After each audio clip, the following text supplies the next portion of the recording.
¿Por qué filosofía aquí y ahora especiales? Hay temas insoslayables de pensar, de reflexionar y ofrecer nuestra propia interpretación de los hechos históricos. El Islam y los Estados Unidos, los dos dicen tener a Dios de su lado. La guerra del Paraguay es un genocidio silenciado. Había que liquidar al Paraguay. El Paraguay de Francisco Solano López.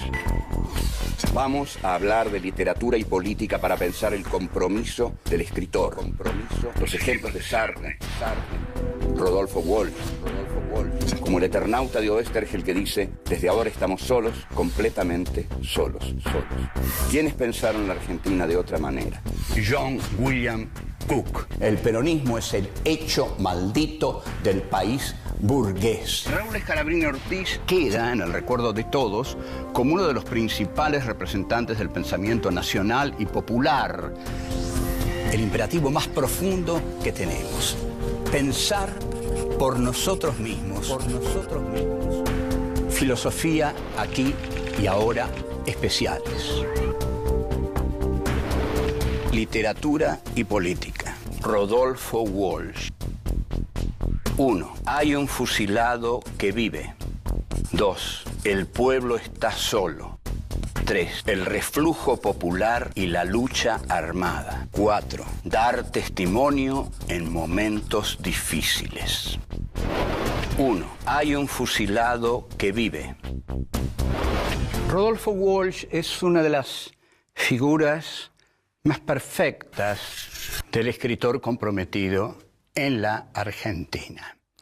El hecho que dinamita, que impulsa el compromiso de Walsh como escritor y como periodista investigador son las matanzas de José León Suárez. Esto es algo que llega a él y despierta una inquietud sorprendente, inesperada, que lo impulsa a la acción. Los fusilamientos de 1956 en José León Suárez fueron consecuencia del levantamiento del general Valle también en 1956.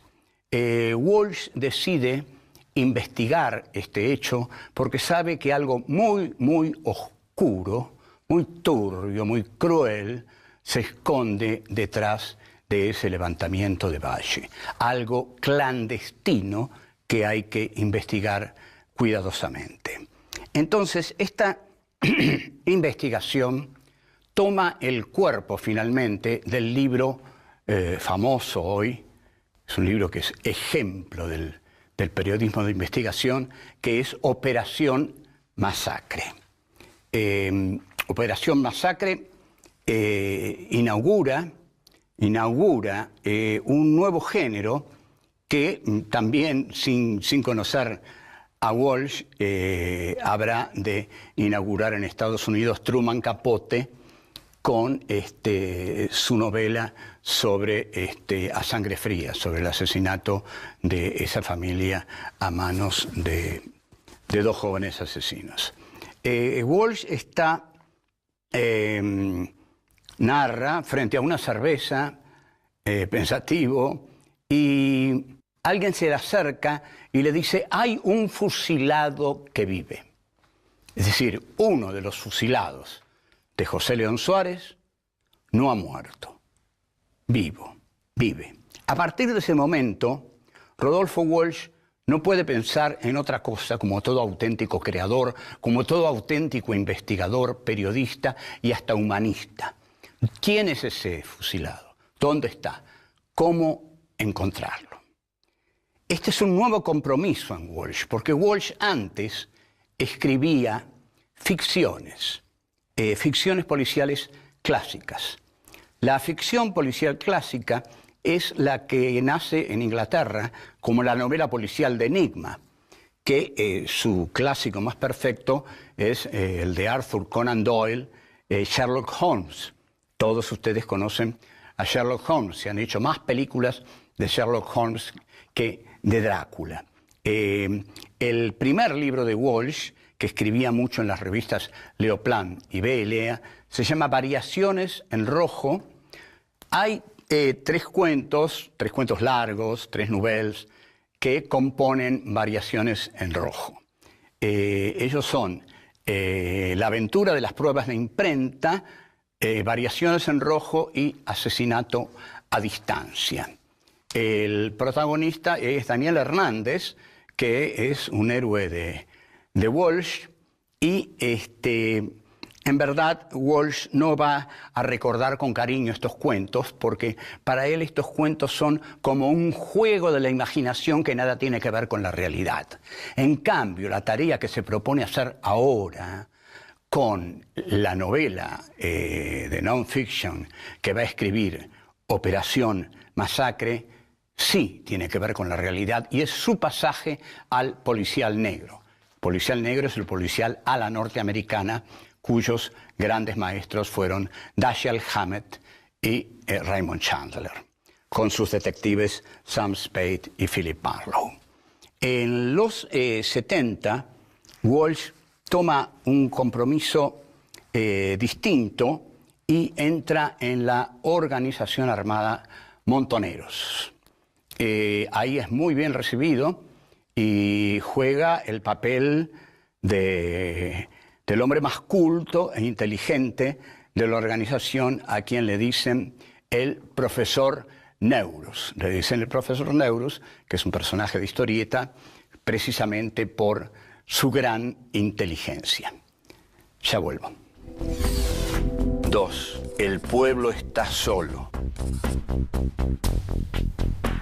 Nos vamos a ocupar de uno de los más importantes cuentos de Rodolfo Walsh, que lleva por título Un oscuro día de justicia.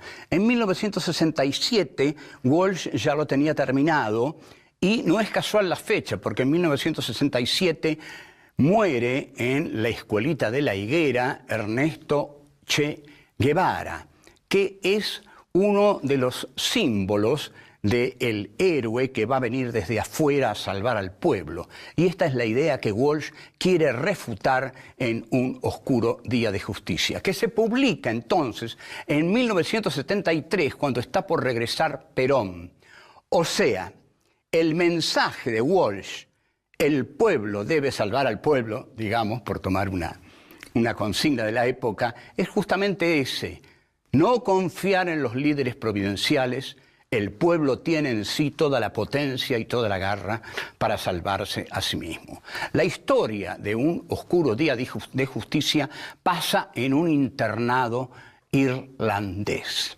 En ese internado no se vive una vida fácil, porque hay un terrible celador que se llama Gielty, y Gielty se pone sádico, malvado, con un chico de apellido Collins. Y a Collins, Gielty lo hace pelear constantemente a trompadas con un personaje que se llama El Gato, y que es el protagonista de otro cuento de Walsh, que se llama Irlandeses detrás de un gato. Collins está desesperado porque el gato le da una paliza tras de otra, porque es más fuerte, es más grande. Y Gielty no parece desear detener esos combates desiguales. Entonces Collins apela a su tío Malcolm. Y el tío Malcolm es una figura mítica, lejana, y Collins le escribe y le dice: tío Malcolm, creo que si él me pega otra vez, me voy a morir. De modo que la carta que le envía al tío Malcolm es totalmente dramática, extrema. Me voy a morir. ¿Qué le pide entonces al tío Malcolm? Que venga a salvarlo.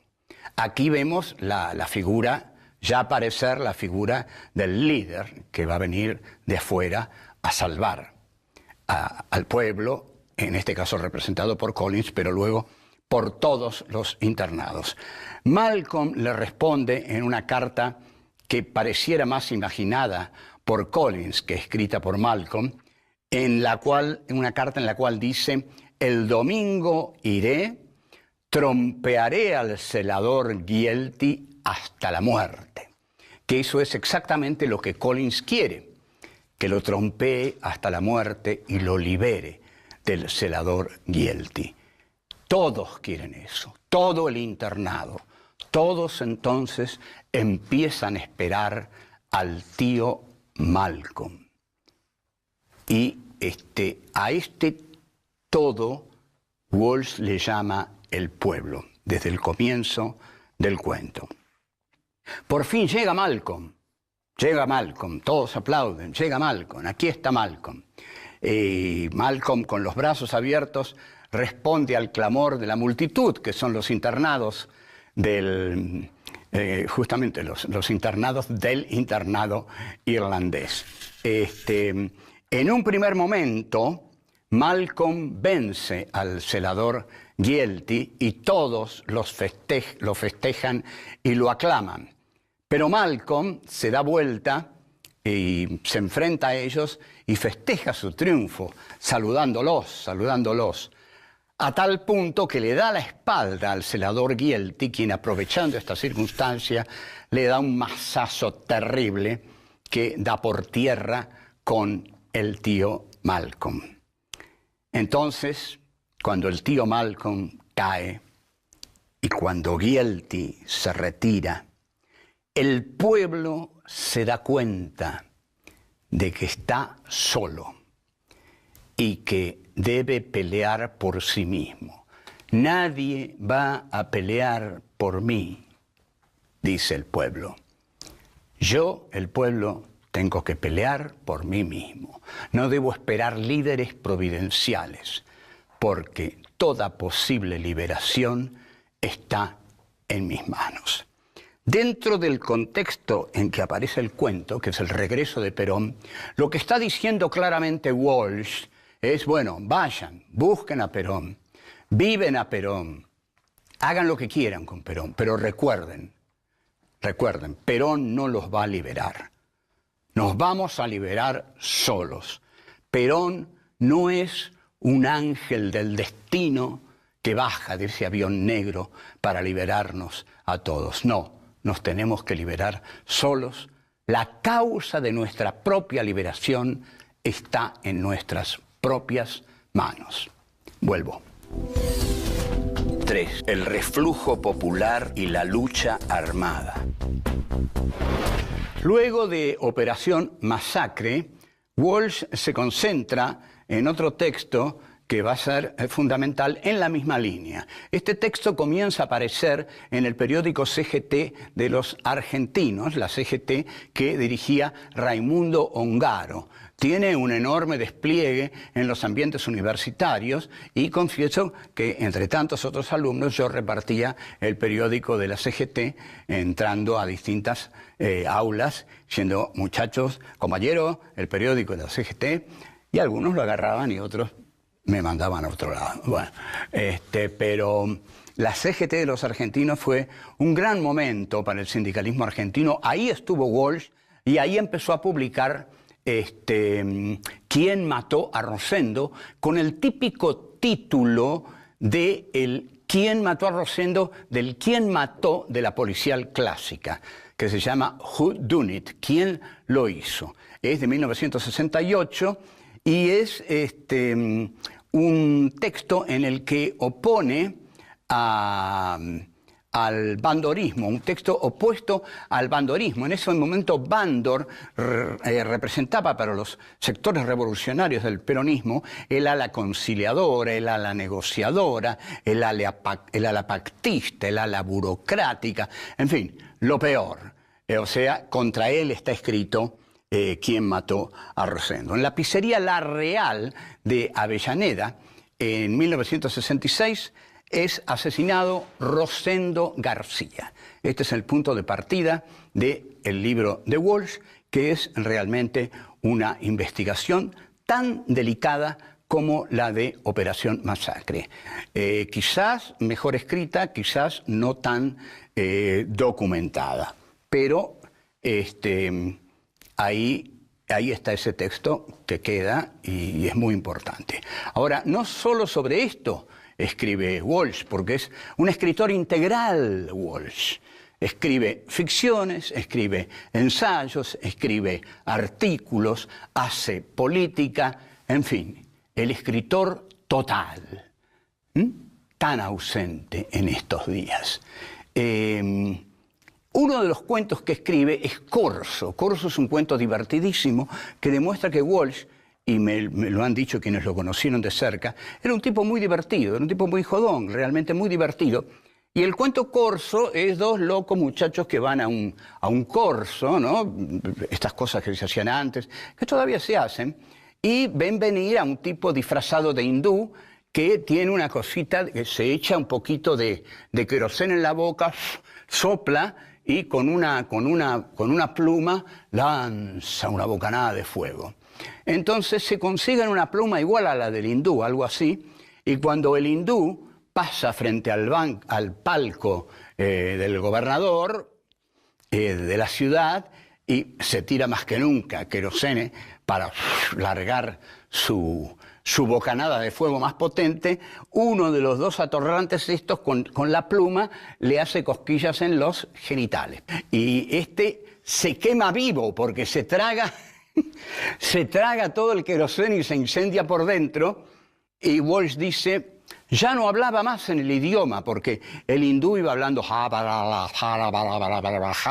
y dice, ya no hablaba más en el idioma, ahora decía, la puta que te parió, decía. Y bueno, el cuento es muy gracioso y tiene una página y media.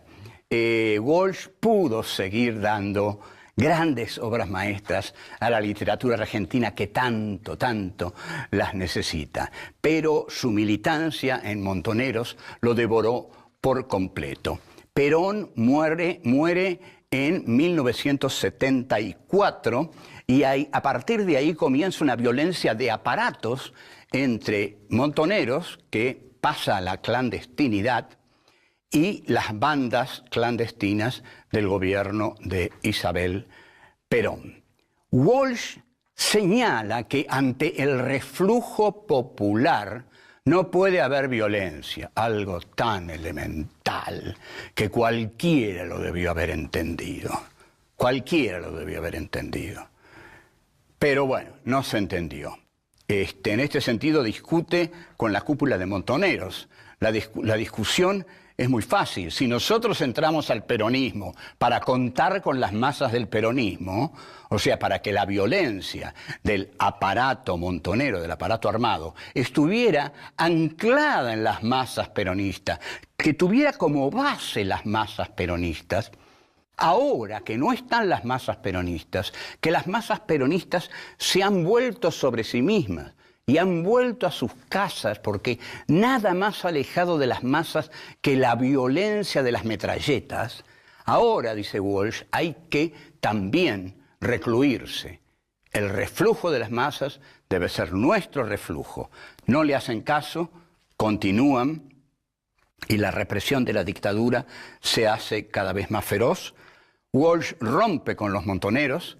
Mientras los montoneros inauguran el partido montonero en Italia con cámaras de televisión, con reportajes, el humilde profesor Rodolfo Walsh, profesor de inglés, se va a San Vicente disfrazado de profesor de inglés. Crea, antes de eso, Ancla, la agencia clandestina de noticias, que es una formidable usina de información de las atrocidades que pasan.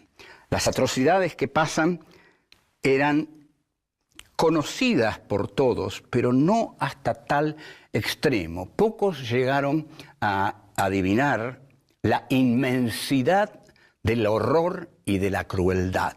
Walsh sí, y en este sentido la agencia de noticias clandestina Ancla cumplió una función, pero Walsh cumplió esa función desde la Argentina, desde San Vicente, solo y preparando su obra maestra, la carta de un escritor a la Junta Militar.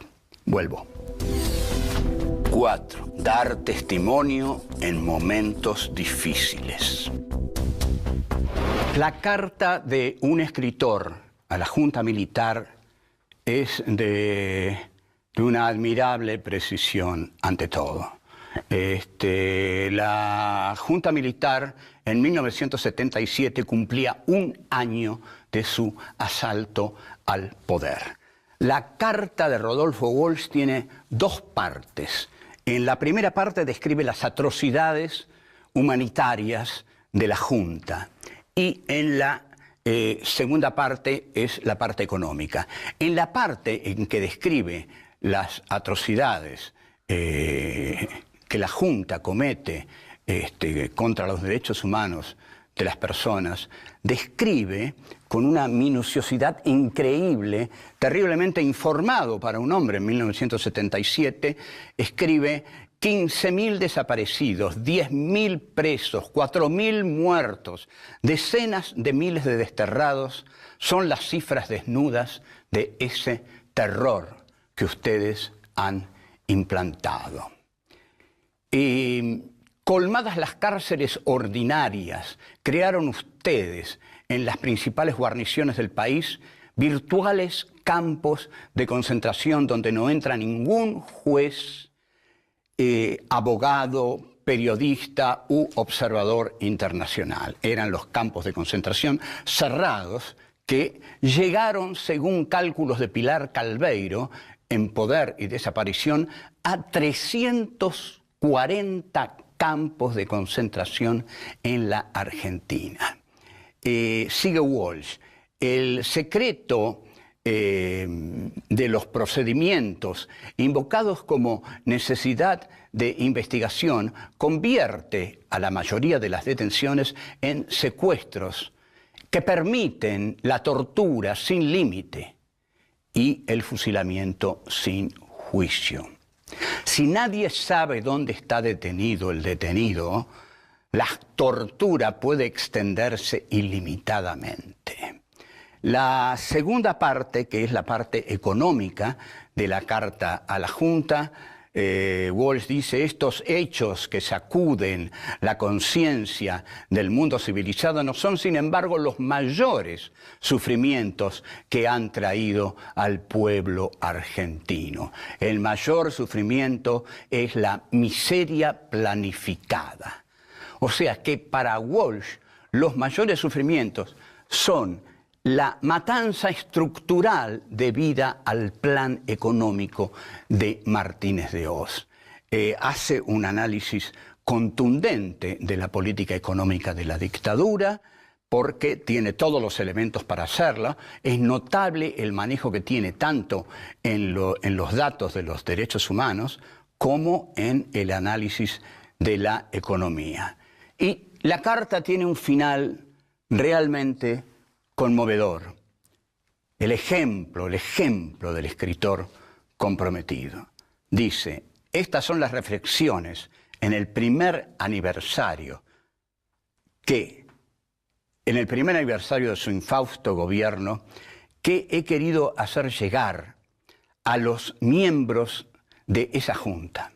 Y aquí es donde dice: sin esperanza de ser escuchado, con la certeza de ser perseguido, pero fiel al compromiso que asumí desde hace mucho tiempo de dar testimonio en tiempos difíciles. Y firma Rodolfo Walsh, cédula de identidad, tanto escritor, es la reasunción de su propia identidad, porque la firma como escritor. Carta abierta de un escritor. Esto en las redacciones de Gente, de Atlántida, de Para Ti. Esta carta en manos de esos miserables periodistas era motivo de jarana, de risa. Mírenlo al loco este, cree que va a derrocar a los militares con esta cartita. Bueno, la cartita permanece y los militares van presos. El 25 de marzo de 1977, Walsh va a tirar su carta al buzón. Aparecen los militares, lo que significa que la cita estaba envenenada, aparece un grupo de militares armados hasta los dientes, pero Walsh no quiere llegar vivo a la ESMA porque sabe lo que le espera en la ESMA, el horror absoluto. Lleva con él una pequeña pistola calibre 22 y con esa pequeña pistola empieza a disparar. Ese enorme grupo de militares que lo había ido a buscar están tan asustados que ante una pistola 22 ya no se animan a agarrarlo vivo y lo acribillan a balazos. Caramba, no hubo 2 o 3 que pudieran enfrentar a un escritor con un matagatos, caramba. Walsh firma entonces esa carta con su sangre, con su vida. Es el gesto muy poderoso de un escritor. Digo muy poderoso porque no digo el más poderoso, porque no quiero caer en una exaltación de la muerte. Uno firma muchas cosas con la exaltación de su vida, siguiendo vivo y siguiendo la lucha en la que cree. Pero Walsh ahí la firma con su muerte. Esa muerte hace de él hoy un mito perfecto, la figura perfecta del escritor comprometido argentino. Se la jugó a fondo, escribió esa carta maravillosa y la firmó Rodolfo Walsh, escritor, que ha decidido dar siempre testimonio en momentos difíciles. Chao, hasta luego.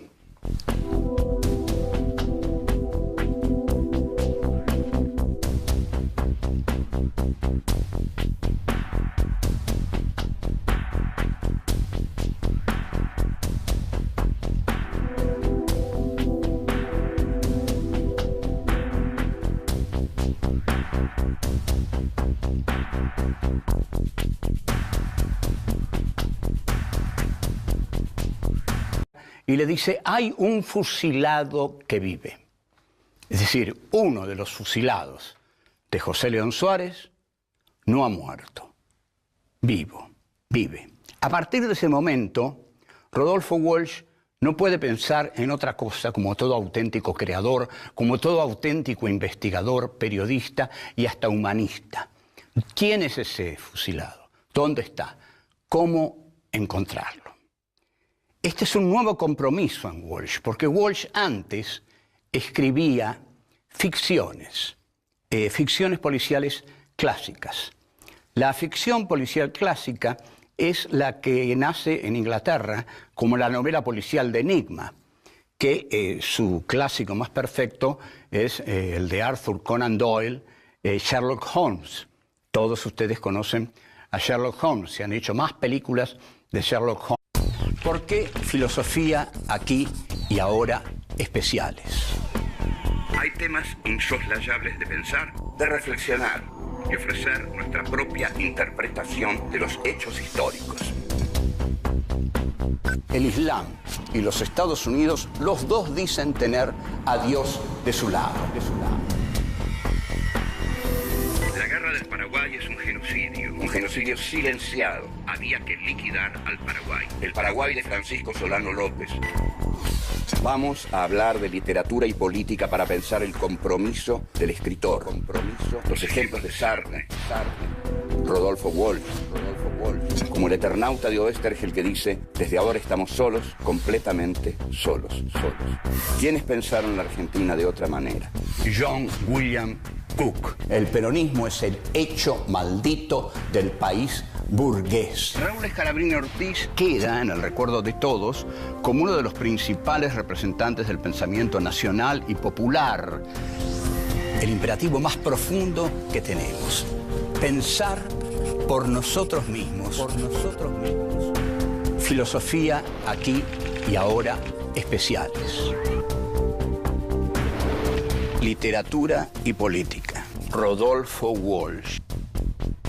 1. Hay un fusilado que vive. 2. El pueblo está solo. 3. El reflujo popular y la lucha armada. 4. Dar testimonio en momentos difíciles. 1. Hay un fusilado que vive.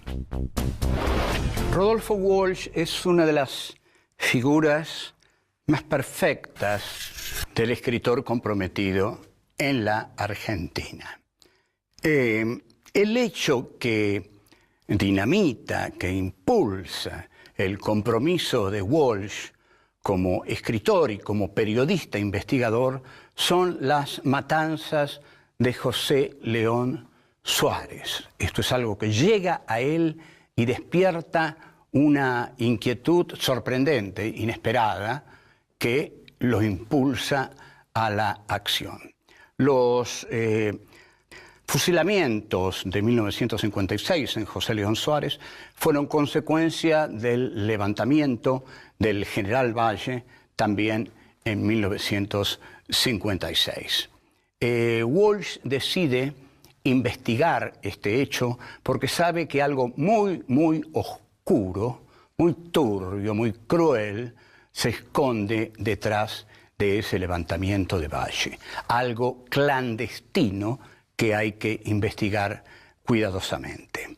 Entonces, esta investigación toma el cuerpo finalmente del libro famoso hoy, es un libro que es ejemplo del periodismo de investigación, que es Operación Masacre.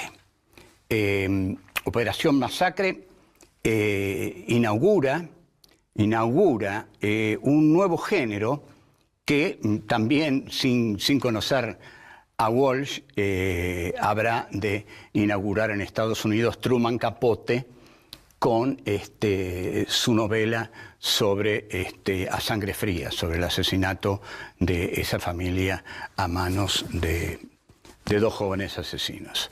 Walsh narra frente a una cerveza, pensativo, y alguien se le acerca